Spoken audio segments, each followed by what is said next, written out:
पुराने समय की बात है। एक छोटे से गांव में हरिराम नाम का एक गरीब लकड़हारा रहता था। उसका घर जंगल के किनारे था।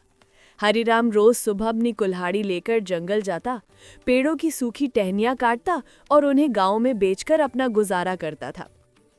हरिराम बहुत मेहनती और ईमानदार आदमी था, लेकिन किस्मत उसकी कभी साथ नहीं देती थी। उसके पास ना तो अच्छा घर था, ना ही खेत। बस एक छोटी सी झोपड़ी और एक गाय थी, गौरी। वही गाय उसके जीवन का सहारा थी।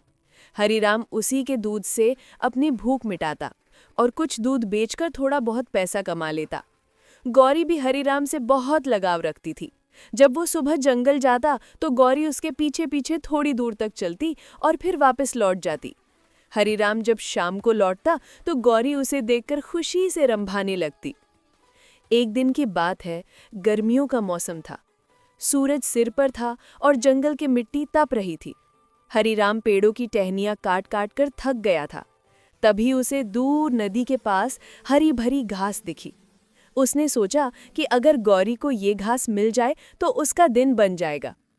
शाम को जब हरिराम घर लौटा तो उसने गौरी को स्नेह से सहलाया और बोला, गौरी, कल मैं तुम्हारे लिए ताज़ी हरी घास लाऊंगा। तुमने मुझे हमेशा सहारा दिया है, अब तुम्हारी बारी है आराम करने की। लेकिन किस्मत को कुछ और ही मंजूर था। रात को गांव में भयंकर तूफान आया। बारिश और बिजली से गांव के कई पेड़ गिर गए। हरिराम की झोपड़ी भी टूट गई और गौरी की रस्सी भी खुल गई। वो डर के मारे भागते हुए जंगल की ओर निकल पड़ी। सुबह जब हरिराम उठा तो गौरी कहीं दिखाई नहीं दी। उसने पूरा गांव छान मारा पर उसका कोई पता नहीं चला। वो रोते हुए बोला, हे भगवान, मेरी गौरी लौट आओ, तुम्हारे बिना मेरा जीवन अधूरा है। 3 दिन तक वो जंगल जंगल घूमता रहा। रास्तों में लोगों से पूछता, लेकिन गौरी का कोई निशान नहीं मिला। चौथे दिन वो बहुत थक गया और एक पेड़ के नीचे बैठकर रोने लगा। तभी पास की झाड़ियों में कुछ आवाज आई। हरिराम दौड़कर वहां पहुंचा तो देखा गौरी कीचड़ में फंसी हुई थी और उठ नहीं पा रही थी। उसकी आंखों से आंसू बह रहे थे। हरिराम तुरंत कीचड़ में उतरा और पूरी ताकत लगाकर गौरी को बाहर निकाला। गौरी थकी और घायल थी। हरिराम ने उसे पानी पिलाया, उसके घाव साफ किए और धीरे धीरे उसे घर ले आया।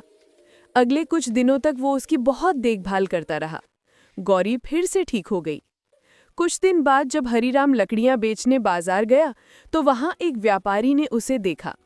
व्यापारी ने कहा, भाई, मैंने सुना है कि तुम्हारी गाय बहुत दूध देती है, क्या मैं उससे थोड़ा दूध खरीद सकता हूँ? हरिराम ने मना नहीं किया। व्यापारी रोज उससे दूध लेने लगा। धीरे धीरे हरिराम की आमदनी बढ़ने लगी। उसने अपनी झोपड़ी ठीक कर ली और कुछ पैसे जोड़ लिए।